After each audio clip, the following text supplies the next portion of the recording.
bon lan moo waral journée bi tey kii ngeen lancé tey lan moo waral ngeen génn pour def journée bi. ok merci donc man la Alassane Sarr donc coordonnateur activité de directeur Oumar Sané donc lancement mouvement bi tey dañ ko def pour li nga xam ne ni si njiitu réew mi woote na ko muy président Macky Sall mooy Sénégal zéro déchet donc mu nekk benn programme bi nga xam ne chaque fin du mois premier samedi nit ñi mën cee wàcc pour ñu mën a nettoyer suñu gox parce que tamit Sénégal war na bokk ci dëkk yu gën a set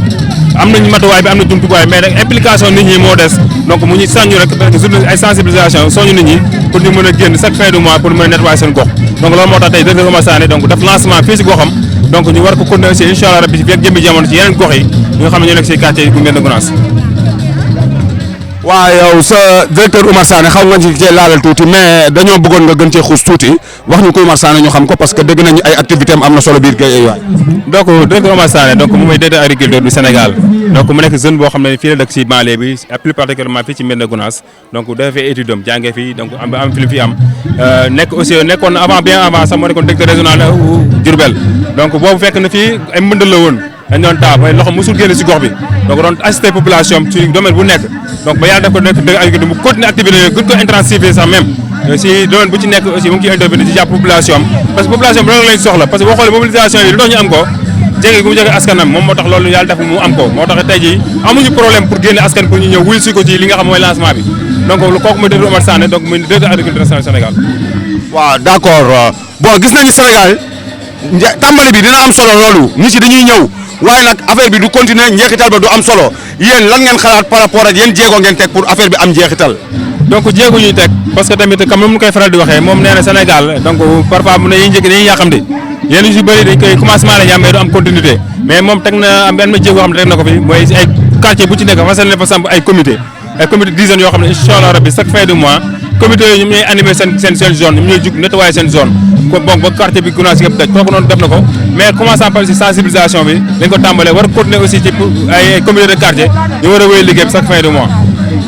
d'accord waaw yaa ngi wax say kii de say pexe te Gounass dañoo ñëw mbaa duñu sàcc say pexe. non pexe bu baax dañ koy séddu donc yaakaar naa loolu aussi dañ ko bëgg ñëpp copier ko parce que tamit li programme bi président teg programme bu am solo la parce que ñëpp aussi dañ cee war a roy donc yaakaar naa ne loolu aussi dañ koy partager ñëpp war cee roy parce que tamit loolu ñëpp soxla Omar aussi loolu lay dox donc day bëgg lépp lu mu def lu baax la ñëpp mën cee roy ba mën koo continuer kon donc stratégie boobu dañ koy baax a jëm mais aussi am na leen loo xam ne ñoo ngi koy préparer parce que gestion ordre ménagère kooku war na mën a am ay emploi te boo gisee si banlieue bi ñu si bëri bon am yoo xam ne amuñu ay xëy mais loolu la yaakaar naa ne projet boo xam ne mu ngi koy tënk mooy directeur Oumar Sané te incha allah rabbi xam naa fekk jëm demi projet bu dina nekk en place donc ñu mën cee def ay emploi pour jeunes yi. waaw question bu mujj kon daal li ma jàppee mooy rupture totale la woote parce que li muy woote bu dee loolu am na kon mun nañu wax ni rupture bi tàmbali na voilà. waaw loolu moom mooy jëfam mooy parce que moom mooy slogan am mooy wax tuuti jëf lu bari donc loolu moom mooy slogan am donc loolu mooy rupture bi nga xam ne woote na ko incha allah dañ ko gën a continuer te incha allah nañ ci am ndam soo yàlla. donc population bi aussi ñu ngi leen remercier ñu ngi remercier population bi yëpp góor jigéen mag ak ndaw parce que amuñu seen fay mais tamit kii woote moom moo waral loolu parce que tamit ku jege askanam la ni ma ko waxee léegi donc ku bu soroon askanam pour mu woote mu ñuy wusi ko day jafe donc ñu ngi ciy remercier ñëpp naaj bi tàng na mais gis nañ ñëpp ñëw évacuer boo xoolee près de 3 tonnes de déchets ci à l'espace de 2 heures temps génne nañ ko si kooku yaakaar naa lu am solo la ñu ngi ciy remercier ñëpp ak groupe bi nga xam ne ñooy ànd ak moom ñu ngi ciy remercier ñëpp responsable des jeunes aussi ñoo ngi ciy remercier ñëpp aussi donc coordonnateur des activités du directeur Oumar Sané directeur de l'agriculture du Sénégal donc comme vous venez de le constater nous sommes sortis aujourd'hui massivement donc derrière le directeur de l'agriculture pour répondre à l'appel donc du président de la République son excellence Macky Sall donc dans son programme zéro cas zéro déchet donc nous allons faire chaque année donc chaque mois donc le premier samedi que